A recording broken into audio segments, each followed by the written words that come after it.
Hello, this is Freethought Forum, a program by the Atheist Society of Knoxville and the Rationalists of East Tennessee. I'm Faithless Forrest. I'm Naturalist Nathan. And I'm just Thomas Paine.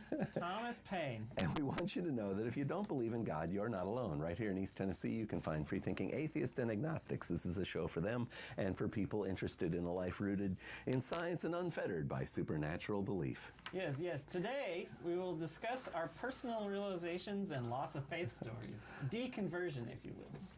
But before we begin, we want to tell you about the show's sponsors, the Atheist Society of Knoxville and the Rationalists of East Tennessee. All right, looks like it says... all right, I'll take. Great. The Atheist Society of Knoxville frequently has a fun meetup at a bar or eatery. The next meetup is Tuesday, 5:30 p.m. at our classic location, the Barley's Tap Room and Pizzeria in the Old City, Knoxville. For details, go to knoxvilleatheist.org. When you get to the meetup, look for the silver-jacketed copy of The God Delusion standing up around the table, or just a bunch of people talking around, having fun, enjoying life. As Matt Dillhoney at Atheist Experience says, everyone is welcome to our happy hour for food, drink, and conversation, but if you plan to preach, proselytize, provoke, or punch, please don't. All right, well, I like that, our classic location. There you go. The Rationalists of East Tennessee have several regular monthly meetings. See our website, rationalist.org, for details. The first and third Sunday mornings of the month are usually lectures with lively roundtable discussions on topics both timeless and topical. The second Sunday we hold the Skeptics Book Club, and on the fourth Sunday we're mixing it up sometimes with a potluck get-together at a member's home, which we call a Reflections Meeting. Later in the show, we will give you our website to visit for additional details, including times and locations. All right. So this is the time when we normally go do a little break for In the News. I haven't prepared any in the news. Anyone got anything in the news to remark on? Most recent news? Atheist news? Well, that's the point is, yeah, if there's something that's made a headline recently, like the Satanic Temple has, placed a monument on some state house lawn or something like that. Okay. That did happen recently, though. There was one placed in Arkansas. It was a drive-by, so it wasn't permanently placed. Apparently, the Ten Commandments got permanently placed again, I think. And so they brought their statue on a trailer and parked it out in front for a day or so. Oh, I was hoping that was permanent. And I think there's litigation pending. Statue of Bahamut? Or I think it's pronounced Baphomet? Baphomet, yeah. Giant goat head. Right. Oh. God devil. Well, no, he's not a devil. I'm trying to remember what I know about his lore. He's, it's kind of funny because people look at him and say, well, that's like a devil statue, but, well, I guess it's technically not. We'll get Sam on the air one day to tell us about it. Looks like we have a phone call. So, all right, we'll do this. Hello, caller. You've reached Freethought Forum TV. Can we get a name or a nickname, please? I'm Charles from Central Illinois, who's had a bit of gong now that the sun is over the yard arm. And you're speaking in the tongue, the holy tongue. Charles, for the benefit of our viewers, what is today? Today is Talk Like a Pirate Day. It is. It is a most holy day for what fastest growing religious carbohydrate-based religion in America? Pastafarianism.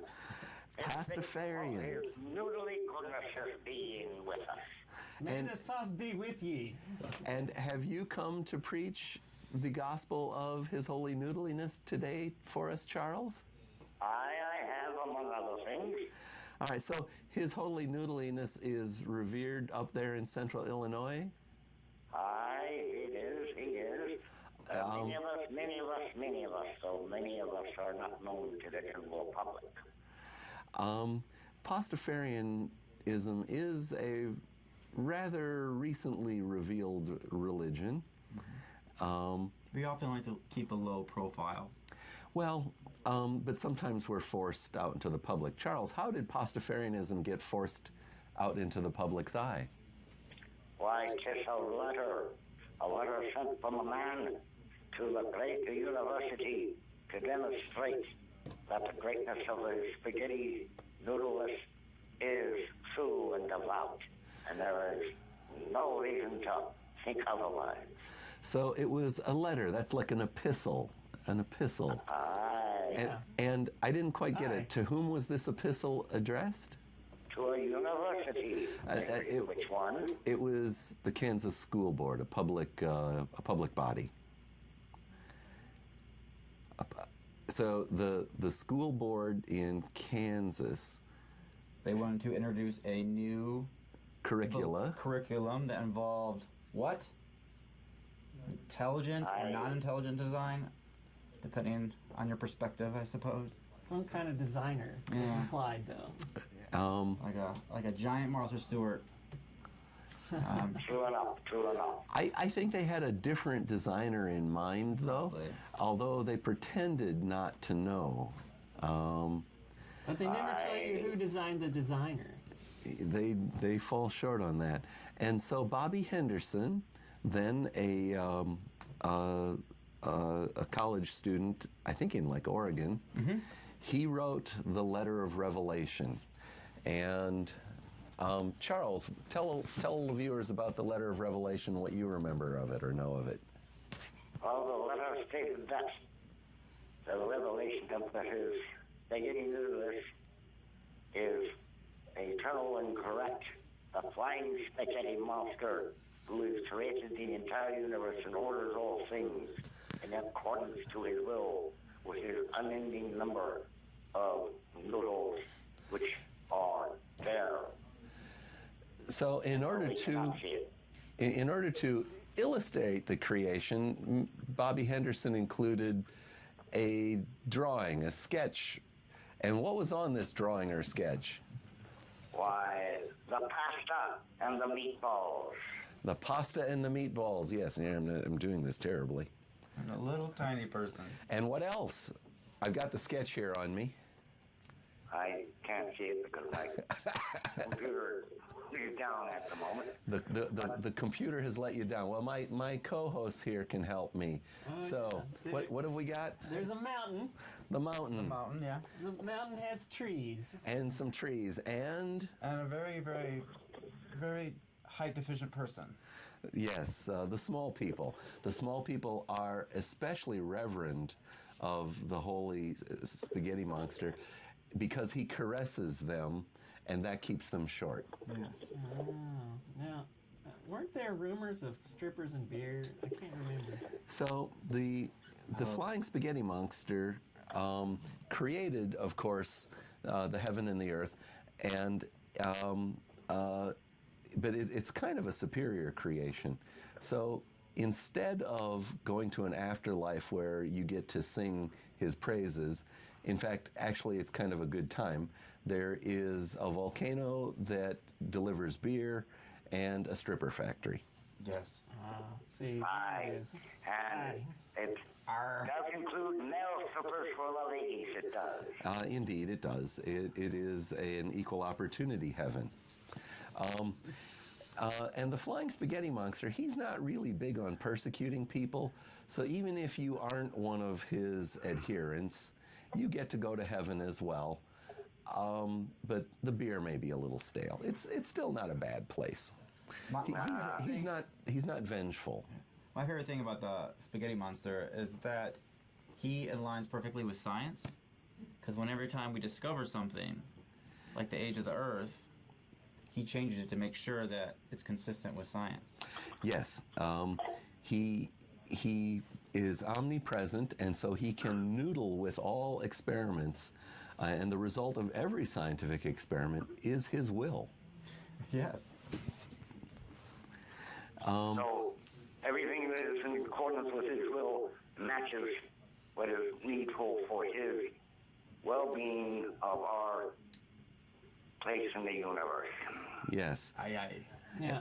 Now, I mean, I think we were going to talk about deconversion stories, but I guess you could tell us about your conversion story to flying spaghetti monster. Well, yes. I grew up completely secular. In fact, my parents didn't even teach us, my sister and I, that Santa Claus was real. We were warned as youngsters that it would be impolite to tell the other children that Santa Claus was make-believe. So we were warned against that. But that was about that would represent the total extent to which my parents taught us to accommodate supernatural beliefs. But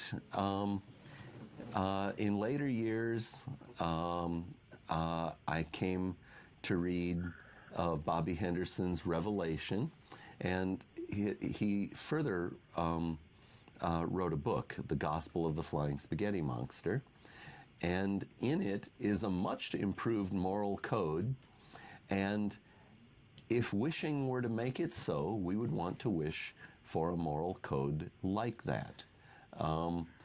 I'll confess, just like most Christians I know who can't quote the Ten Commandments, I am not able to quote the 7 I'd really you rather wouldn'ts verbatim.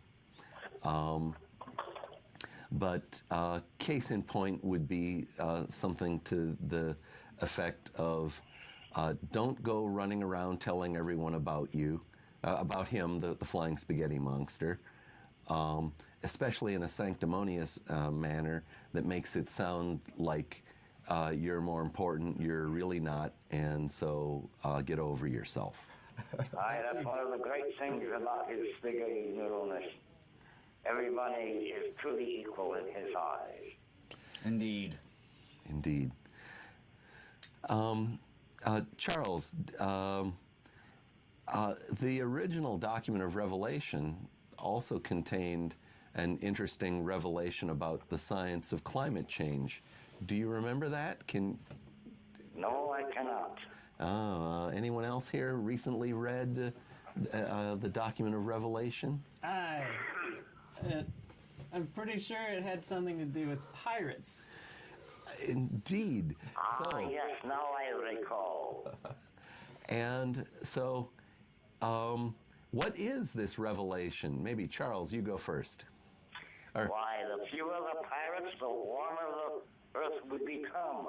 And piracy is down, and the earth is warming up. So, why, of course, it must be so because there's a correlation, right? And everyone knows that correlation implies causality, don't they? All the time. Aye. Well, if the flying spaghetti monster says it, then it must be true. It must be. Or wills it. Must be. Right. If he wills it, so be it. Yes. Right. And it is a shame that we don't have so many pirates protecting our climate. Well, but all of us and the viewers out there, they can become Pastafarian pirates. The criteria is pretty easy. You don't have to, half drown yourself or anything. You don't got to believe fanciful stories about virgin births or the earth being covered with water. In fact, it's a fully escaped religion. From the words of Bobby Henderson himself, a true Pastafarian need not believe all or any of the revelations. It's fully escaped. Isn't that wonderful? It is. It's truly a religion for all ages and all people. And so people that are secular, atheists, or any other religion are able to become Pastafarians as well. So it's an all-inclusive, wonderful, peaceful religion. Yep. All welcomed into the warm embrace of the noodles. Of the noodles. The more sauce, the better. Aye. Aye. We do want to remind viewers that he did boil for your sins, and it would be a shame that he boiled for nothing. So go on out and sin, viewers. Go on out and sin. Aye. Don't harm anybody. I fear that I'm not up with the dialect today. Well, as long as you're not harming people. Yes, follow the rather you wouldn't if you could. Yes. I'd be harming the minimum that I can. Yep. Okay, I'll let someone else go in. Yeah. Well, ahoy and avast, and may the following seas and may the seas be calm and the winds following as you journey across the prairie of southern Illinois. True enough, and a great big jug of grog for you and your friend. I'll drink to you later. Thank you, Charles. All righty. It is a live show. You call in at 865-215-2288. You can tell us why you are an adherent of the Pastafarian deity, the one true carbohydrate deity, or any other religion, or ask us questions. Are people that are gluten-free accepted in the Pastafarian religion? Yes. Good. He's a very tolerant deity. So there's rice noodles and I don't know. I think I've seen these things that say spinach, but I suspect the spinach may include some. Some made out of some kind of lentils now, I think. They're actually high protein. I think I have seen the lentil noodle as well. His holy noodliness comes in many forms. He's myriad. He sees all, knows all, and feeds all. Beautiful. Or people could call in and tell us why they don't believe. That's true too. So I explained how I came, my faith journey, and new today on the show with us is Thomas Paine, a very famous name in free thought, and we may delve into that at another show. January would be a good show. That would be a costume show. That's his birthday. Oh, wonderful. You didn't know that was you knew that was your birthday or not? No, I did not. Namesakes? Almost. So I guess I've already touched on it. I grew up a lifelong non-believer. Upon coming to Tennessee, was a little surprised that about the second question people would ask you after, have you lived here all your life, was, where do you go to church? And that left me with not much to say. Well, of course, until the advent of the Church of the Flying Spaghetti Monster. Right. Nathan, why don't you summarize your story, and then we'll let the new guy go in and we'll grill him. Okay, well, I have a pretty long story because I was raised in church and baptized, and I went to summer camp. So, infant baptism or adult? See, it was a young adult, maybe 12. So, but it's not infant baptism. There's after some age of accountability. I don't think I would say I was at an age of accountability, though. That's the interesting thing. I mean, if you make a contract before you're really old enough to understand it, does it count? I don't think it does. Before your cortex is fully formed? Before your cortex. I don't think so. I mean, if you're not old enough to have a job or buy a house or a car or sign a lease or a insurance, have some kind of, buy insurance. Then are you really old enough to sell your soul? Because that would be the most valuable thing you have, right? And to make a contract with a God about your soul, I would think should happen after the age of majority, right? To really be valid. Right. All right. Especially the ones that, love she-bears. Let's not get into God's fetishes. Okay. So that might offend people. I didn't have any problems though, because I enjoyed all the stories. I enjoyed the Sunday school. I enjoyed going to church on Sunday nights. I enjoyed going to church on Wednesdays when we had food. I had friends at church. I had family and enjoyed all the holidays like not Halloween. It was Easter, and Christmas was really big deal. Although I've heard there's some churches that now actually make a big deal about Halloween because that way they get to put their little stamp on it as well. Churches do that, don't they? Yeah, Over they do. time. They just kind of... Yeah, they grabbed Mithraism or Saturnalia. Well, they call that the harvest party and not Halloween or something like that.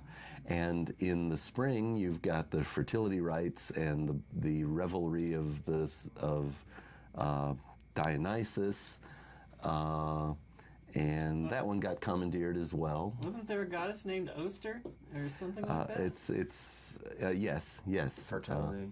Yeah, and eggs and rabbits were not Christian. Yeah. Right? What do rabbits like to do? Symbolize fertility. What do eggs?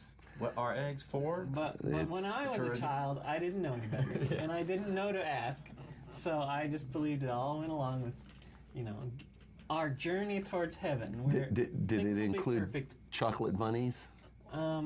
Chocolate bunnies, sure. Maybe even a chocolate cross. It's always good that's to eat a creepy. torture stick. Torture device. So... Had a cherry filling. But I kept learning as a child. I was curious, the kind of kid who read through the dictionary and the encyclopedias and the world books, right? It told you all kinds of things. And then I kept learning about science and how it works and the scientific method and how you kind of need evidence to back up your ideas. Or they're not true, right? I mean, if you have conflicting evidence, then there's something wrong with your theories. Something should give way. Yeah. Something should give. And that was, I guess I learned that kind of early on. So how old were you when you saw science maybe telling a different story? I was a lot older. I was about, you see things like how old the universe is and that dinosaurs are buried, and you just have to say the Bible must be kind of telling a parable kind of a thing with their young earth story, and it was for primitive people, I guess, or something like that, and it becomes less and less literal over time, and eventually I became sort of an apologist, right, because you have to keep holding on to it. Meaning you found reasons to explain things away that conflicted with what the modern scientific understanding of the universe The Old said. Testament is awful. How do you justify it? Well, it's just examples of what not to do, right? The flood is totally illogical. There's no if you work out the amount of energy it would take, and the volume changes, and all these kinds of things, first of all, it's impossible without, like a huge miracle. And then also magic. Absolutely no record of it in either the geological record or the genetic history of all animals. Or the written history of civilizations that were around when this was purported to have happened. The Sumerians were writing, 5,000 years ago, and so the Enuma Elish, right? Say again? The Enuma Elish. I'm not sure what you're saying. The Sumerian, was that the creation story or the flood story? Which one was that? In the Epic of Gilgamesh, there we go. Gilgamesh meets Utnapishtim, and his wife, who are the couple who have survived the Great Flood. And they write about this a little bit. And from that you can see that, this story was lifted by the Hebrews. And they didn't give credit as well. So the word plagiarism comes to mind. Yeah. All righty. So Nathan, quick, how did you come to become naturalist, Nathan, and end up on this show, for instance? Well, I had these ideas about how science worked, but not a really good formal idea of how logic worked. So I was able to still keep this possibility of eternity out there until I went to college and took a philosophy class, and they teach you formal logic. Also, computer programming teaches you logic. All right. You get it wrong with a computer, it doesn't work at all. Yeah. So you have to do logic right. And with those things, and with understanding of biology and how neurons work, eventually I encountered people whose neurons don't work very well.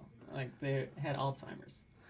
And I thought if there was a spirit, like connected in a way, like a radio, then That was in charge. that could be a supernatural dualist idea. But there was no evidence of this in these people with Alzheimer's. So it kind of started to sink in that I think we don't have spirits or souls. We're a chemical machine. Yeah. But it took a really long time to unwind. So years later, I mean, I went with it because I liked the culture. But years later, we were homeschooling, and the book said the Earth is only 6,000 years old, and that was a hard stop. I couldn't actually do that anymore. Too far. And then also they nominated Sarah Palin as potential vice president, and she was a nut, but also supposedly on the church's side, and that invalidated my theory that the church was safe, and that it could continue as it was going. So at that point, I had to quit doing church stuff too, because obviously it's very dangerous to just let these things kind of continue.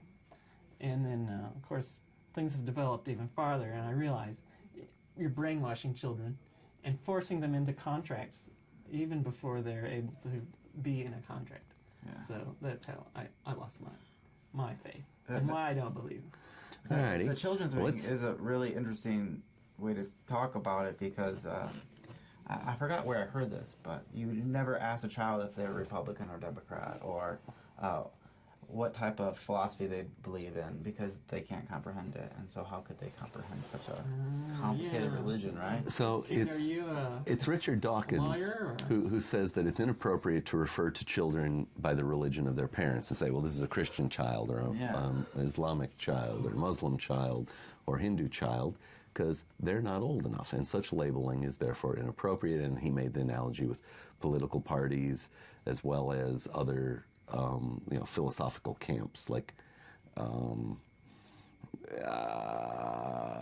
determinism or something like that, free wills and things like that. If you look through history, religious groups have waged huge wars and killed off, millions of people.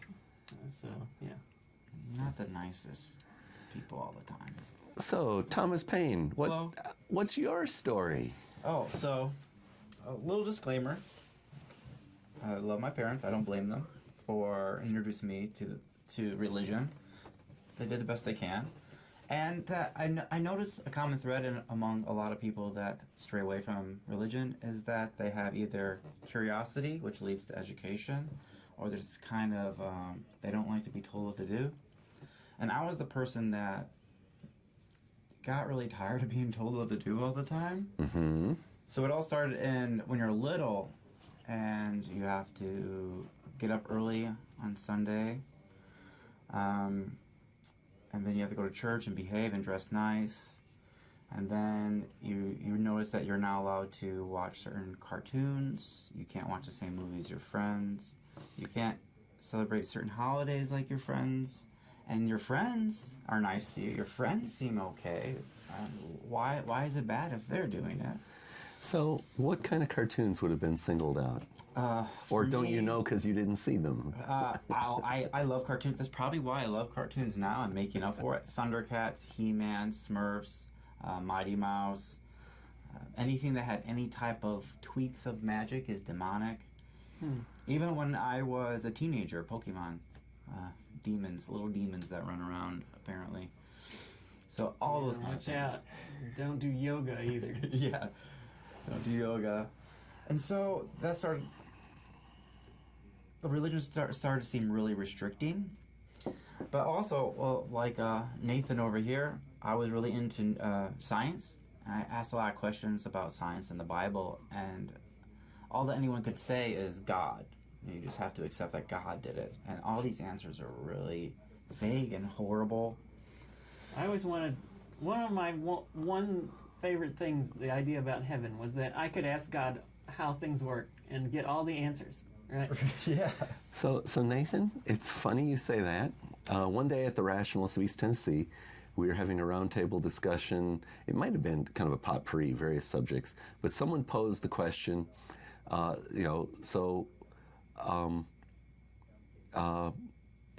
suppose you die and discover there is an afterlife. I forget exactly how it was phrased. It wasn't like what necessarily, what would you ask God or something like that. But when I put myself in that position, I thought, oh, well, that would be cool because then I could ask questions about things on which I wonder. And I made this assumption that the deity would be a perfect teacher, that he or she, the deity would know what I think I know that's incorrect, and be able to, with a great economy of explanation, promptly inform me all of the correct things. And so that was how I answered the question. But one of the other participants said, you're missing an important thing here. And that is that we live in a world that is saturated with death and suffering and evil. And a deity that's in charge of that is responsible for that. And such a deity is immoral and unforgivably so. And so here I was thinking, oh great, perfect teacher. And I felt some degree of shame over, missing that point about the morality. And so this was someone who came from a former belief mindset, and that was a kind of revelation to me when I began interacting with organized non-belief community. I was a solo non-believer until, let's say, probably the very late 1990s. But then after the terrorist attacks, the faith-based initiative that is the terrorist attacks on September 11th, I began to interact regularly with the non-belief community. And they have these important observations about the inadequacy of the morality that comes from especially the God of the Hebrew Bible. Very early on, too. You can see the traces of it in Genesis, and then you see it all the way through to the end in Revelation. So I think I interjected when you were telling about... So what are they? I'm trying to remember how we got there, and I had to speak up about, Nathan mentioned thinking God would be the perfect teacher. What led into that question? You were talking about cartoons, and you got interested in science. I think it was getting interested in science. Yeah. So bad answers in science. Why are there fossils? God. They were just put there. The Earth's this old. It really is not, but God did something. It's either a trick by the devil or it's God. And then. So really, who would say trick by the devil? I mean, you had people literally say that? Yeah. Like one of the things that. Other children, adults. Oh, it's mainly adults. My family is really my family and my extended family still believes in spirits and stuff like. Did they say that dinosaur bones were a trick by the devil? He said the devil plays tricks with you to test your faith, and part of that was fossils. Wow. So did they ever talk about Yahweh testing your faith? Yeah, I mean, one of my favorite stories when I was little was Joseph. That was a test of faith. They have Abraham, test of faith, where he his son, almost. Yeah. Yahweh is constantly trying to test your faith. If it's hard and it's difficult and it's not looking good, it's just a test. And eventually it'll be good, and therefore God did that for you. Even though just by probability alone, something's good going to happen. It's just how life works. It's chaotic like that. So your faith is really just an idea. It's the idea that God exists. And in science, though, you have an idea and you test it all the time. And if you don't have a critical faith issue in science, because if it's wrong, you just get rid of that idea. Yes, you're not. It's not been handed to you saying that we know this is right. All truth in science is provisional and subject to future additional information. But this theme of testing your faith happens over and over and over in religion, right? Yeah. And they still keep the idea, even though it's failed so many times, right? You don't feel good? Have faith, you'll be healed. But also, take this Tylenol and some meds, and I guarantee you, in a couple of weeks, you'll feel better. Yeah, that's how colds work. They last that long, and then they're not there anymore. Yeah, and then probably the biggest thing for me as a teenager was I wasn't allowed to kiss girls, because that's a sin. And I was like, you know what? I'm really starting to doubt that this stuff is legit, because that seems like a silly rule. And then after that, I saw a lot of hypocrisy in the church and a lot of patterns. So, by hypocrisy, can you share some examples? Let's see. I, of course, see it in the form of television evangelists, but, not having attended a church, I didn't get to see, let's say, people I knew display this behavior. Well, it's not really like, someone was adulterer or anything like that, or some weird stuff was going down. It was they were really happy and present and, had, I don't know, do you ever notice when evangelical preacher is really getting into it, that they kind of get big-eyed and they look at you kind of like with this, I'm really happy look. And so they had this, super happy emotion. Oh. Alrighty. Nathan, you screen. All right. Hi, caller. Can I have a name or nickname, please? Caller is just fine. Well, all right, caller. Speak up and give us a question or comment. Well, a comment, I guess.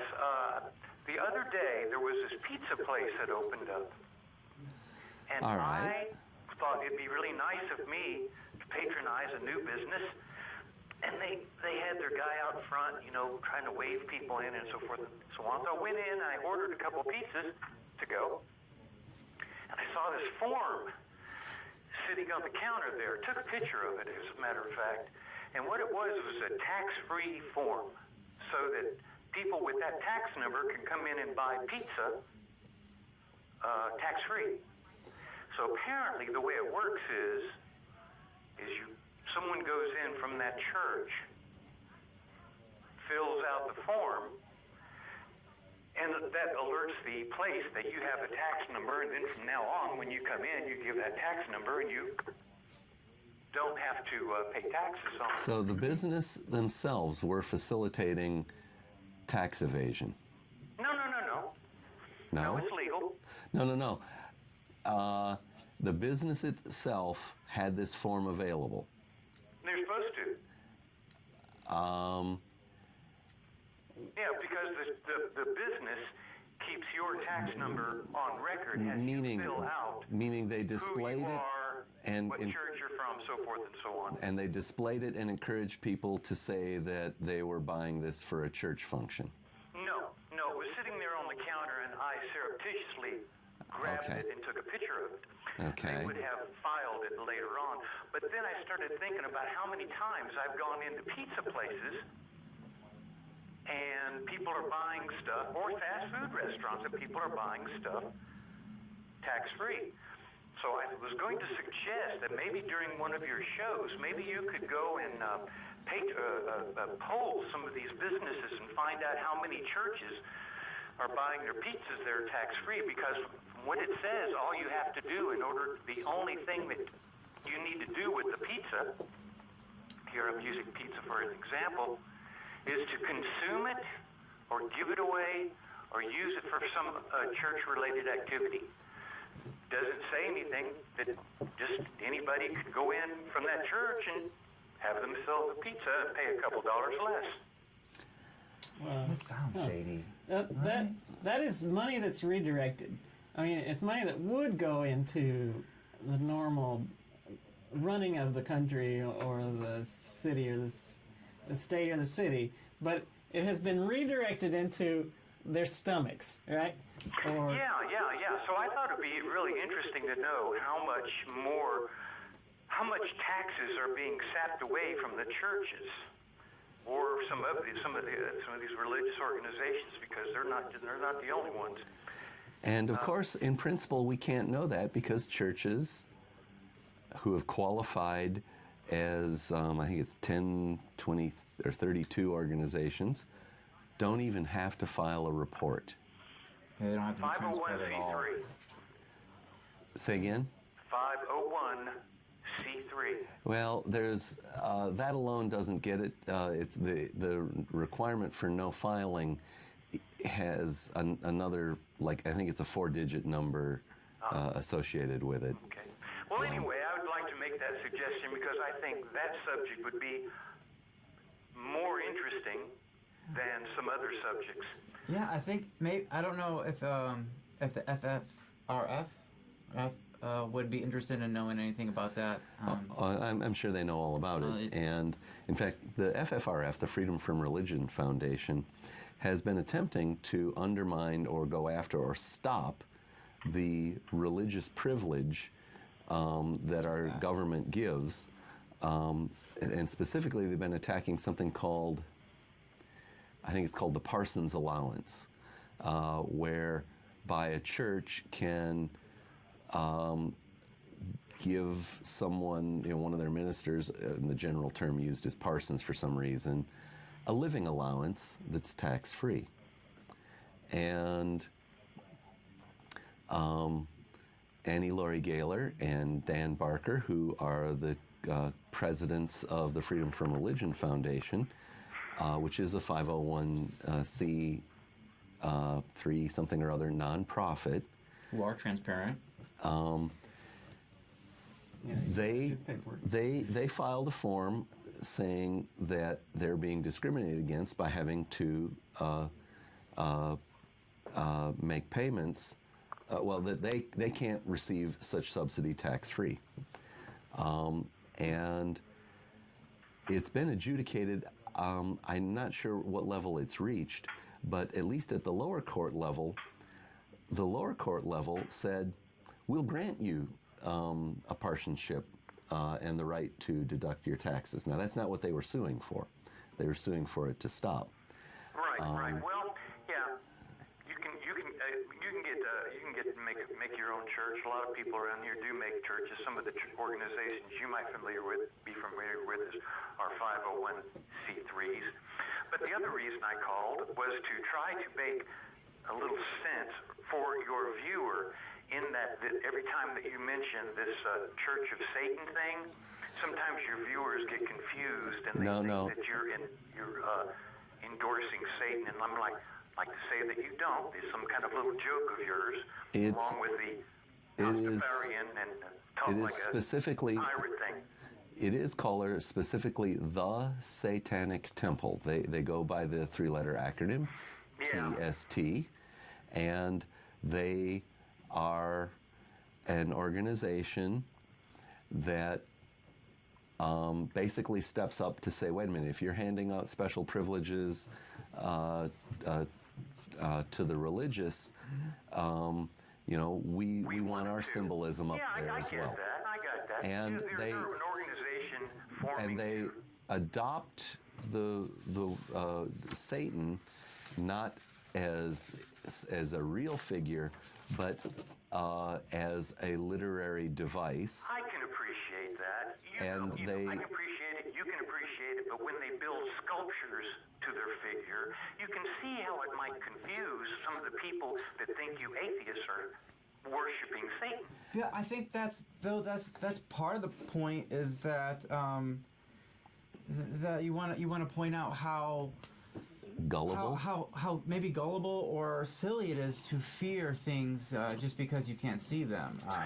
Yeah, well, the message I know it turns off a lot of people because that does seem to be a popular question that you answer when people call up. Why do you worship Satan, or why do you hate God? Well, again, because they don't, people don't really do any digging exactly what it's all about, and I think that's part of it. Because even today, a lot of people just read the headline. So is their problem because they're not doing any digging into why you're doing what you're doing?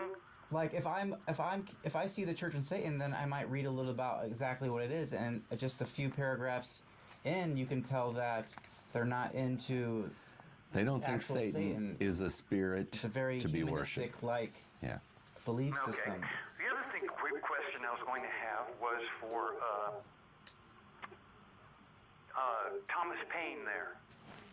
And I'm just wondering, this personal question, I guess, if you were raised in a religious household, why would your parents name you after one of the most famous deists that ever lived?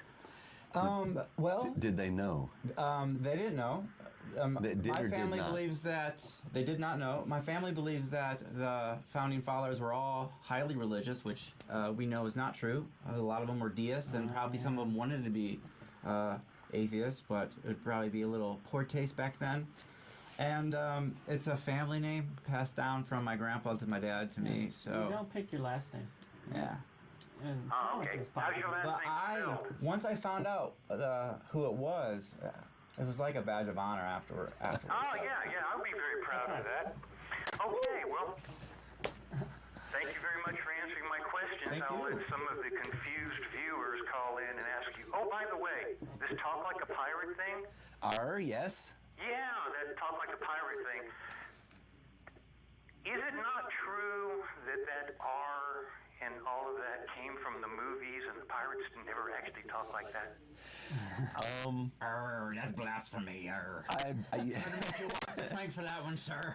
I think that He be heathen. the fortuitous arrival on the big screen of the Pirates of the Caribbean movies right around the time of the Revelation Okay. may have contributed to it. Okay. Yes. I think that if it Another was thing last that night, your viewers might get confused with. Anyway, carry on and have a good show. I hope somebody else calls in. All right, caller, you. thank you for calling. Bye-bye. And in case you're just tuning in, we're going to do our mid-program break, even though there's only 12 minutes left. This is Freethought Forum, a program by the Atheist Society of Knoxville and the Rationalists of East Tennessee. Freethought Forum is funded jointly by them and by individual contributions. That's right. We've moved. This is our new regular time every Wednesday from 6:30 to 7:30 p.m. Eastern on Knoxville Community Access Television Channel 6, 12, 99, or 193, depending on your local cable network. Tell your out-of-town friends to see us streaming online at ctvknox.org. today's live show is September 19th, 2018. You can call in on the number on our screen and speak with us. While we take a short break, please watch these informative videos about our sponsors. If you live in or around the Knoxville area and are questioning your religious beliefs or simply believe in one less God than everyone else, well, you're not alone. The Atheist Society of Knoxville is a fun and friendly group of people just like you that meets twice a week at a bar or restaurant. We meet every Tuesday night following the show. You'll find our group either inside or on the patio. Look for Richard Dawkins' silver-jacketed book, The God Delusion, standing upright on the table. But if you plan to preach, proselytize, provoke, or punch, please don't. We all question what we believe at one point in our lives. If this is the time for you, come join us for food, drink, conversation, and fun. Do you find stories of talking snakes laughable? Do you prefer the scientific method over supernatural beliefs? Are you concerned about religious leaders and organizations imposing their values and rules on your body, your family, and the rest of our society? Well, take comfort in the fact that you're not alone. The Rationalists of East Tennessee meets for fellowship and provides a forum for people who support skeptical thinking and rational discussion of these and other issues. To find out more information or to find out about our next meeting, visit us on the web at www.rationalist.org. All right, and it looks like we're back. The Atheist Society of Knoxville, or ASK, meets one or more times a week. We have evening meetups for fun, food, drink, and conversation. Find us online at knoxvilleatheist.org. The purpose of the Atheist Society of Knoxville is to be a venue for community camaraderie and outreach to atheists, agnostic, freethinkers, and other like-minded persons in the East Tennessee area. The next meetup will be Tuesday evening, 5:30 p.m. at Barley's Tap Room and Pizzeria in the Old Town. That's 200 East Jackson Avenue, Knoxville, Tennessee. All right.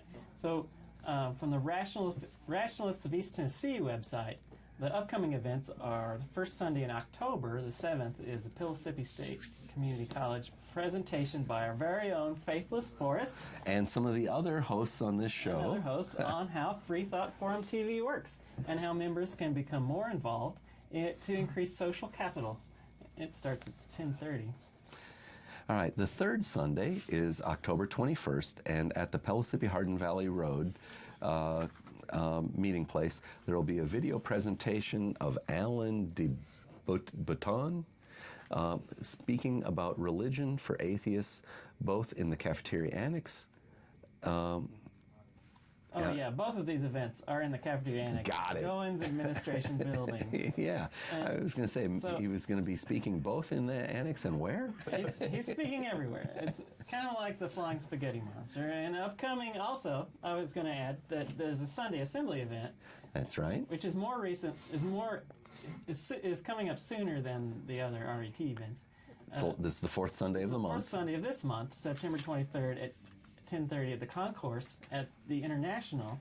The theme will be on alcohol, actually. All righty, so I assume it's the responsible use thereof, or will it be beer volcanoes? I'm pretty sure it's going to include responsible use, All right. but they might talk about beer volcanoes as well. Okay, well, we've got about Is there going to eight. be beer there? Probably something. Morning beverages. So the clock says 8 minutes left. So if you've been watching and you'd like to call and ask us questions, if you've never met or spoken to an atheist or a non-believer, now's your chance. Call the number on the screen. And so we're kind of trying to compare and contrast loss of faith stories. Thomas Payne, have you lived here all your life? No, I have not. I'm from the Mitten up north, The mitten? Some of us don't know what the mitten means. Michigan. All right, and I guess if we look at his profile, it looks a little bit like a mitten Yeah. shaped thing. Okay, and what brought you to Knoxville then? I assume you're here in Knoxville. Yes, I live in Knoxville. I'm a graduate student in UT, and I'm studying plant molecular biology. All right. So if you want to talk about evolution, please call. It's kind of my cup of tea. Evolution is another reason I don't believe. Yeah, because you look at nature, and it looks like everything evolved without actually a designer. They actually say one of their favorite answers usually is look at the surrounding. Nature Can't you looks tell? it looks like it was It's designed. perfect, yeah. But- It's not perfect. but- It's chaotic and but- pretty messy. But really, how perfect is it for a creator to make animals out of food? That you must, that animals must kill to eat. Yeah. That's a big design defect right there. Unless you're just kind of a mean god and you'd like to see, animals duke it out, Well, and eat each other. if God is in control, then all the violence that we see, He's okay with that, or she's okay with that. Yeah. I think Well, even if you believe that in the beginning, before sin, that animals all were vegetarians, it was a pretty bad design to make animals with very pointy teeth. You can't Yeah, chew yeah. salad very well with pointy teeth. Yeah. it's a pretty funny. Yeah, we're omnivores. We're omnivores. That's why we got a got little bit of both. Some of us are vampires, but that's not well studied. All right. Sure, that's a parody diet, right? Nobody really drinks blood. No. I mean, except there's that So- English food made out of blood that's... Never mind. Yeah. Oh, blood sausage. There's a pudding or something they call it. I think blood it's pudding. pie. I And want to try it.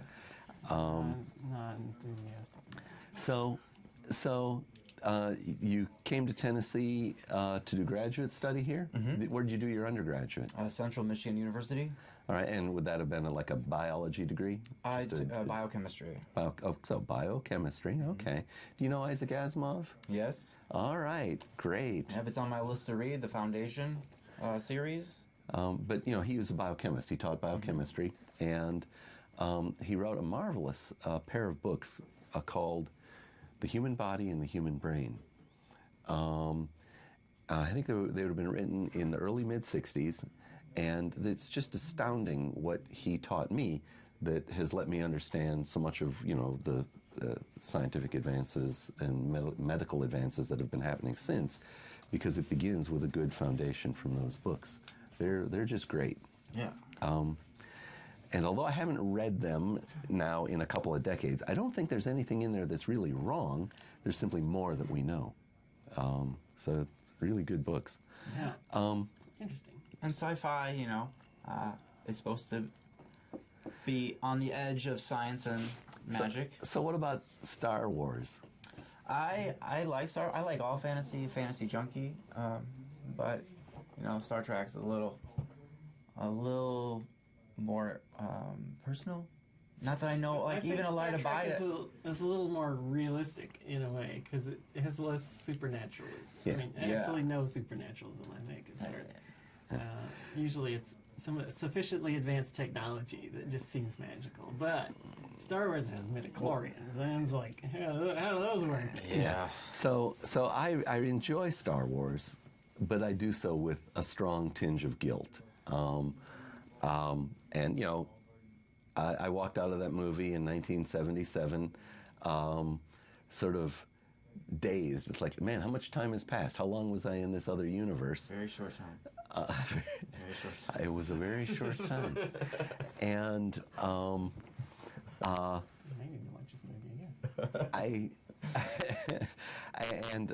I went and watched it many more times. I think I've paid full price to watch it like 25 times. I went about every other week. And there were no discounts for the first year it was in the theaters. It's like the first sci-fi movie I think ever really made that was good. It's good because it's good storytelling, and you can enjoy the characters. They're compelling.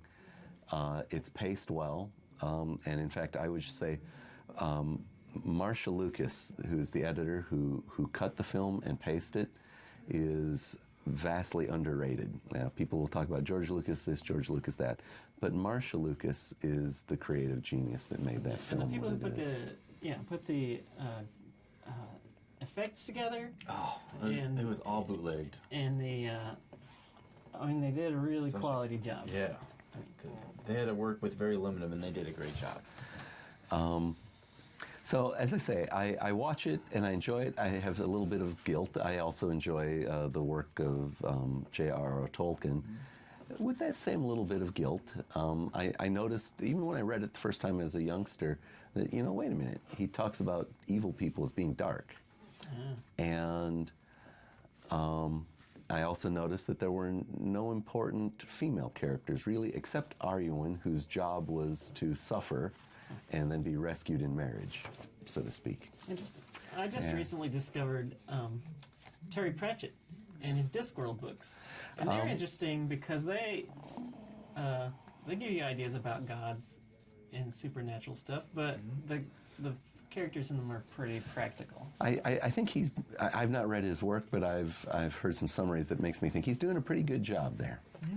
But it is time to start wrapping things up. Viewers, get out your pen and paper. This has been Freethought Forum, a program by the Atheist Society of Knoxville and the Rationalists of East Tennessee.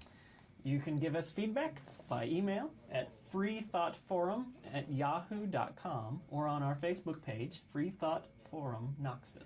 Here, why don't you grab this one? Okay. You and your friends, they can all see this show Wednesday evenings from 6:30 to 7:30 p.m. Eastern Time on this Knoxville station and online at ctvknox.org. Yeah, we'd like to thank our calling guests and Sam for technical support and all of us. Well, and CTV and Zach is out there screening the phone calls. Thank everyone, and my mom. All you pirates out there. Spaghetti monster. Arr. Alrighty, nuns, those who identify with no religion, are the fastest growing religious group in America. Right here in East Tennessee, the Atheist Society of Knoxville and the Rationalists of East Tennessee are places you can find fun fellowship. Remember, if you don't believe in God, you're not alone.